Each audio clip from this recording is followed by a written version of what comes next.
अस्सलाम वालेकुम मेरी यूट्यूब की फैमिली। आज हम बना रहे हैं कराची बंस रोड की मशहूर फ़िश फ्राई। वही अंदाज़ वही जायका, लेकिन घर की साफ़ सुथरी चीज़ों के साथ। तो आइए हम स्टार्ट करते हैं। और ज़बरदस्त इसका डिप चटनी भी हम बना रहे हैं काठियावाड़ी टच स्टाइल में। तो आइए हम स्टार्ट करते हैं रेसिपी को। चैनल को सब्सक्राइब करें, लाइक करें, शेयर करें और एक प्यारा सा कमेंट करना ना भूलें। यहाँ पर मेरे पास मछली है जिसको मैंने नमक और सिरका लगाकर अच्छी तरह से वॉश कर लिया है। मछली में नमक और सिरका लगाएंगे तो मछली साफ़ हो जाती है और मछली टूटती भी नहीं है। यहाँ पर मेरे पास हरे कांटे वाली मछली है। हमारी ज़बान में इसको जीवा टोड़ा भी कहते हैं, बाकी ज़बान में क्या कहते हैं वो मुझे नहीं मालूम है। 1.5 टेबल स्पून चावल का आटा है, 2 टेबल स्पून बेसन है हमारे पास, 10 से 12 हरी मिर्च है जिसका मैंने पेस्ट बना लिया है। Half tea tablespoon Kashmiri लाल मिर्च है मेरे पास, हाफ़ टी स्पून कसूरी मेथी है यहाँ पर, हाफ़ टी स्पून गरम मसाला है, हाफ़ टेबल स्पून भुने कुटे हुए धाने हैं, 1 टीस्पून ज़ीरा है भुना पिसा हुआ, 1 चुटकी अजवाइन है, 1 चौथाई चम्मच हमारे पास हल्दी है। नमक आप अपने टेस्ट के हिसाब से लेंगे। और मछली को मैंने सिरका और नमक लगा के धो लिया है। तो नमक मछली में पहले से चढ़ा हुआ है, तो इसलिए हम एहतियात के साथ मसाले के नाप का नमक डालेंगे। आप अपने हिसाब से नमक ज़्यादा कम या ज़्यादा कर सकते हैं। मसाले को हमने अच्छी तरह से मिला लिया है। अब इसके अंदर हम 1 टेबल स्पून लहसुन का पेस्ट शामिल करेंगे। लहसुन का पेस्ट है ये मेरे पास 1 टेबल स्पून। और 1 टेबल स्पून हम इमली का पल्प डालेंगे। इमली मैंने भिगो दी थी क्योंकि चटनी में भी हम इमली इस्तेमाल करेंगे। तो 1 टेबल स्पून भरकर मैंने इसमें इमली का पेस्ट शामिल कर दिया था।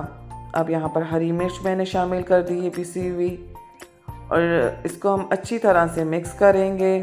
थोड़ा सा पानी हम इसमें डालेंगे ताकि हमारा बैटर अच्छी तरह से मिक्सअप हो जाए। इसको हमें अच्छी तरह से मिला लेना है। चावल का आटा हम इसलिए डालेंगे कि मछली हमारी क्रिस्पी बने, और बेसन हम इसलिए डालेंगे ताकि बाइंडिंग बहुत अच्छी तरह से हो जाए मछली पर, मसाला अच्छी तरह से मिल जाए हमारा। ये क्रिस्पी क्रिस्पी और करारी मछली बिल्कुल बर्न्स रोड के जायके की तरह मिलेगी आपको। यहाँ पर चावल का आटा मैंने डाल दिया, इसको भी हम अच्छी तरह से मिक्स कर लेंगे। आगे भी बहुत से और इंग्रेडिएंट्स ऐड होंगे तो प्लीज़ वीडियो को आखिर तक देखिएगा, स्किप मत कीजिएगा। आप बेसन मिला दिया है मैंने, हम इसको भी अच्छी तरह से मिला देंगे। अगर आपके पास सरसों का तेल हो तो आप 1 चम्मच डाल दीजिएगा। मैंने कुकिंग ऑयल शामिल किया था, मेरे पास सरसों का ऑयल नहीं था। तब हम इसको मिला देंगे। और यहाँ पर मैं लीमू ऐड करना भूल गई थी, तो आप 1 लेमन इसमें ऐड कर दीजिएगा। बड़ा हो तो आधा और छोटा हो तो पूरा लेमन आपको ऐड करना है। इसमें छिलकों को रिमूव कर दीजिए आप। और इसको मसाले को अच्छी तरह से मिक्स कर लें आप। अब मछली पर आराम से हाथों से पूरी मछली को मसाले में मल दें आप। आराम से आपने एक एक पीस को मसाले में अच्छी तरह से मिक्सअप कर लेना है, मैरिनेट कर लेना है आपने। आप एक एक स्टेप फॉलो करेंगे तो आपकी मछली बहुत अच्छी करारी बनेगी। और यहाँ पर मछली पर मसाला चढ़ाकर मैंने रख दिया है। अब 1 टेबल स्पून मैंने इमली डाली है चटनी बनाने के लिए, और हाफ़ टेबल स्पून लहसुन डाला है, चंद पत्ते पुदीने के डाले, और आधी कट्टी मैंने धनिया की शामिल की है। ये कश्मीरी लाल मिर्ची, ये सिर्फ कलर लाएगी, तीखापन नहीं होगा इसके अंदर। बहुत खूबसूरत सा फ्लेवर आता है इसका। हाफ़ टी स्पून मैंने भुना पिसा ज़ीरा शामिल करा है, और ये लाल मिर्च मैंने 1 शामिल की है। अब इसके अंदर नमक मैं डालूँगी, और कुटी हुई लाल मिर्च हम इसमें 1 टीस्पून शामिल करेंगे। 1 लेमन ऐड कर दिया, और इसको अच्छी तरह से हम पीस लेंगे। ये देखें हमारा ज़बरदस्त सा डिप तैयार हो गया है चटनी मछली की। अब तेल के अंदर गर्म हो चुका है, मैं डाल दूँगी मछली को। ये डीप फ्राई होगी मछली हमारी। तो एक एक पीस जितने भी फ्राई पैन में आपकी आ रही, इस हिसाब से आप मछली डाल दें। एक साइड को हम 3 मिनट तक पकाएंगे। दरमियानी आंच पर आपको इसको पकाना है।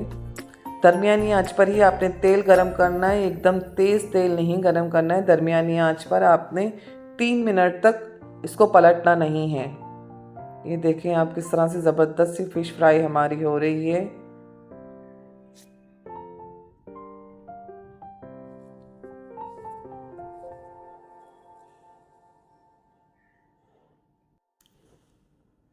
अब यहाँ पर पलट लेंगे हम मछली को। और देखिए ये मछली टूटी भी नहीं है हमारी और मसाला भी पूरा इस पर लग चुका है और मसाला भी हमारा बिल्कुल ज़ाया नहीं हुआ है। इसको पलट लेंगे और दूसरी तरफ से भी हम इसको 3 मिनट तक पकाएंगे और आखिर में 1 मिनट के लिए हम चूल्हे को तेज़ कर देंगे ताकि मछली हमारी तेल इसमें पी ना ले, बहुत ज़्यादा ऑयली नहीं हो जाए। अब यहाँ पर हमारी 7 मिनट मछली को तकरीबन बनने में लगे हैं और अब हम डिश आउट कर लेंगे इसको और दूसरी मछली जो बची हुई है वो भी आप इसी तरह से फ्राई कर लें। मैं इसका फाइनल लुक दिखाती हूँ, ज़बरदस्ती क्रिस्पी क्रिस्पी। मैं यहाँ पर आपको आवाज़ नहीं सुना पाई हूँ वरना मैं आपको इसका क्रिस्पी दिखाती कि कितनी क्रिस्पी बनी है। जायकेदार बंस रोट की मछली को आप भूल जाएंगे, इस तरह से बनाएंगे। अल्लाह हाफ़िज़।